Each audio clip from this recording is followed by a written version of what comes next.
Jadi bukan hanya tegas saya lihat, tapi yang juga dipuji ke masyarakat itu keterbukaannya. Siap.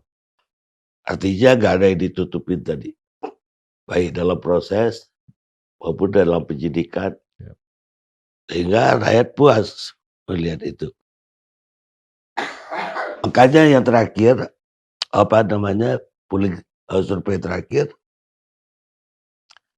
hasilnya kepercayaan kepada Kapolri itu tinggi. Siap. Kepercayaan kepada Polri-nya malah masih rendah. Nah, ini kalau bisa bagaimana mesti jajarkannya gitu. Pertanyaannya apa ada hubungannya bahwa penyakit ini sudah menaun, sehingga yang terjadi, sialnya itu kan terjadinya berturut-turut zaman Pak Sigit jadi Kapolri pula, yang seburuk ini terjadi gitu loh. Iya. Tentunya banyak teman-teman Bang Karni yang tentunya menjadi sumber informasi kami, termasuk juga ada teman-teman dari tim independen yang punya survei barangkali, dan memang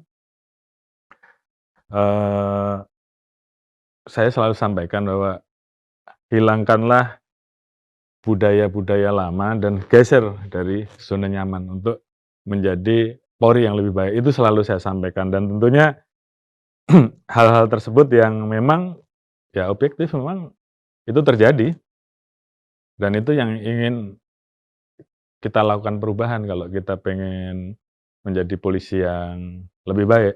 Oleh karena itu, sebagai contoh, misalkan terkait dengan persepsi negatif masyarakat, salah satunya kan terkait dengan masalah penegakan hukum di bidang lalu lintas.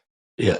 Nah, ini kan juga menjadi potret negatif yang harus kami perbaiki di awal, kemudian ini juga menjadi pemikiran kami, dan bagaimana kita berusaha mengubah sistem penegakan hukum terkait dengan lalu lintas ini, kita geser dari yang sifatnya manual,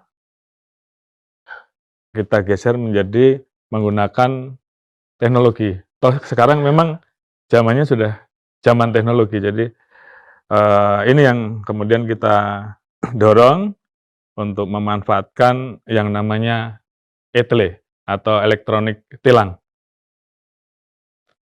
Alhamdulillah dari proses awal sampai dengan sekarang, saat ini kurang lebih 34 Polda sudah bisa menerapkan ETLE, walaupun belum semua kabupaten dan kota, tapi paling tidak perubahan itu ada, dan tentunya ini juga kemudian harus dipahami bahwa ini adalah bagian dari merubah budaya ataupun merubah kultur yang selama ini mungkin sudah berjalan berapa tahun saya tidak tahu, apakah puluhan tahun, tapi paling tidak itu yang dirasakan oleh masyarakat, karena setiap saya melihat maka di urutan pertama itu pungli.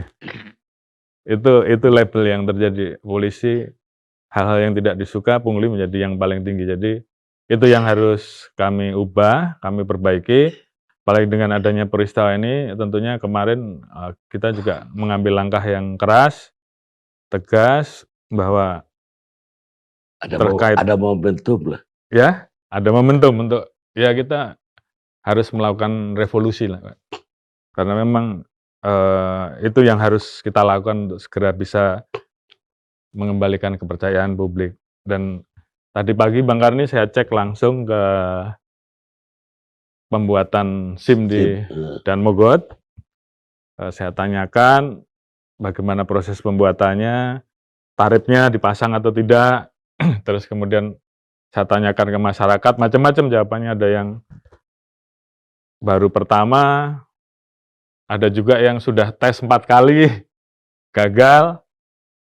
Akhirnya saya lihat tadi kira-kira apa yang harus dievaluasi, dan salah satunya saya minta kepada seluruh anggota terhadap ujian teori rata-rata mudah lah, tapi yang di ujian praktek itu banyak yang gagal. Jadi saya minta kalau mereka gagal, kasih kesempatan mereka untuk latihan di situ.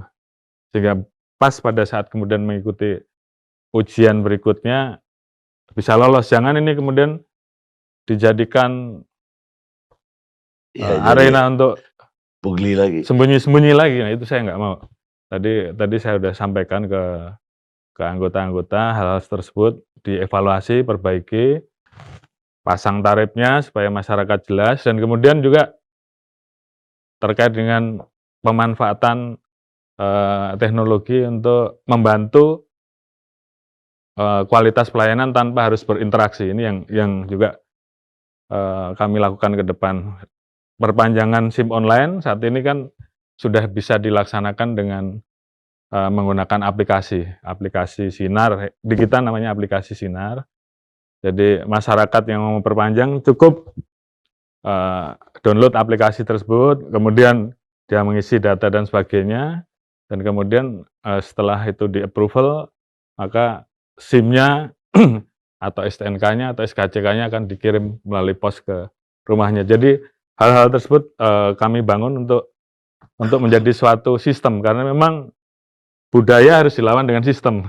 Iya, iya.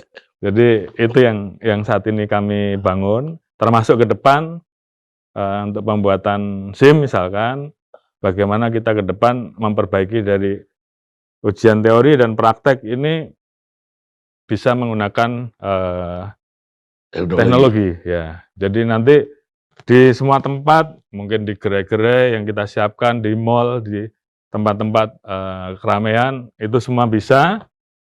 Masyarakat cukup melaksanakan tesnya di situ, dan kemudian tinggal melaksanakan di situ. Nanti ada sistemnya, begitu dia lulus bayar ke bank, SIM-nya sudah bisa didapat.